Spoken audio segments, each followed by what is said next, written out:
সাবরুম লোকনাথ আশ্রম থেকে ষষ্ঠী, কাল সপ্তমী, অষ্টমী এবং নবমীর কি কি পরিকল্পনা থাকবে ওনারা কিছু বলবেন।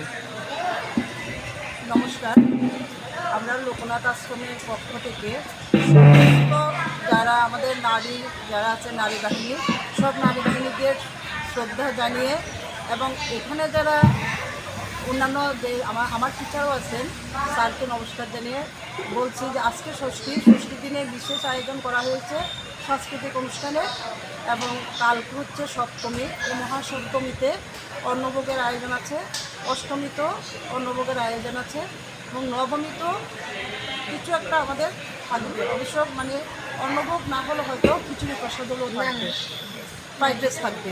আচ্ছা, তাহলে মোটামুটি লোকনাথ আশ্রমে একাদশতম যে দুর্গাপূজাকে কেন্দ্র করে যে আয়োজন করা হয়েছে, আয়োজনের আমরা সবাই চেষ্টা করব যাতে সব দিকে শৃঙ্খলাবদ্ধ থাকে এবং আমরা পুজোটাকে সবার জন্য সার্বজনীন সবার শৃঙ্খলা রক্ষার জন্য সবাইকে আহ্বান করব এবং আমরা যাতে আরও সুষ্ঠুভাবে, বিশেষ করে এখানে যারা নারীরা আছে এবং যারা পুরুষরা বিশেষ করে সঙ্গ দিচ্ছেন, তারা না থাকলে হয়তো আমরা অনেকটাই অসম্পূর্ণ, যাতে সবাই সুন্দরভাবে অনুষ্ঠানটাকে পরিচালনা করতে পারি।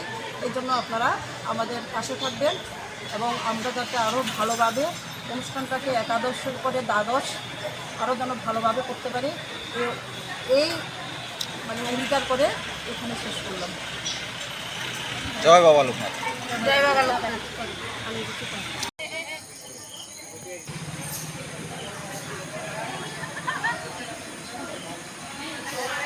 সুন্দর সাজিয়েছে গো।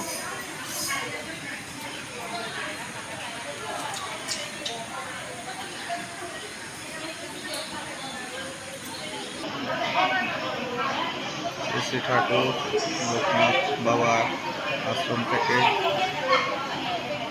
দুর্গাপূজা শ্রাবণ দক্ষিণ ত্রিপুরা।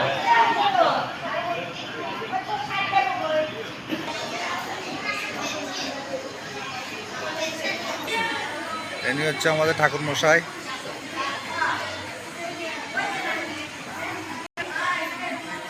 সাবরুম লোকনাথ আশ্রম থেকে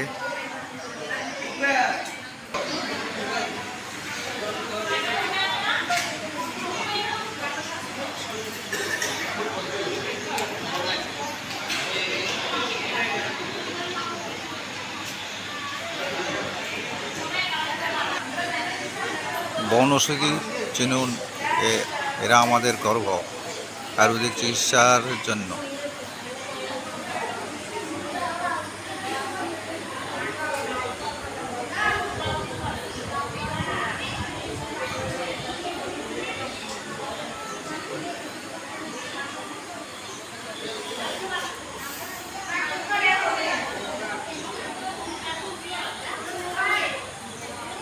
বহরা, উচ্ছে, কামরাঙা, ধনে,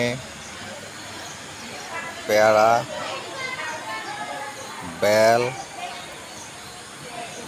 লেবু, খেজুর, কলা,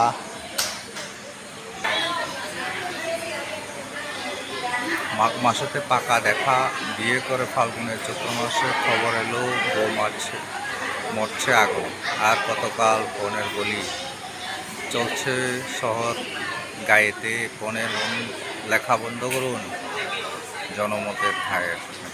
সুন্দর লিখেছে।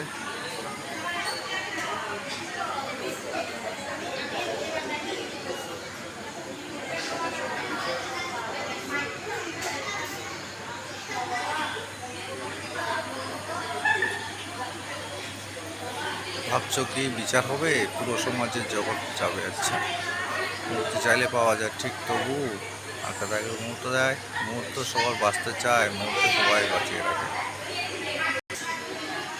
সুন্দর ব্যবস্থাপনা লোকনাথ আশ্রম থেকে।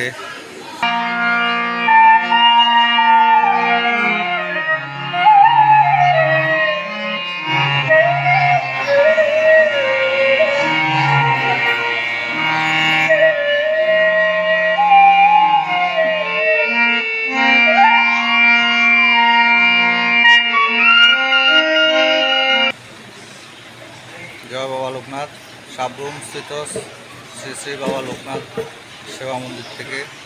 আপনারা দেখছেন দুর্গোৎসব। আজ হলো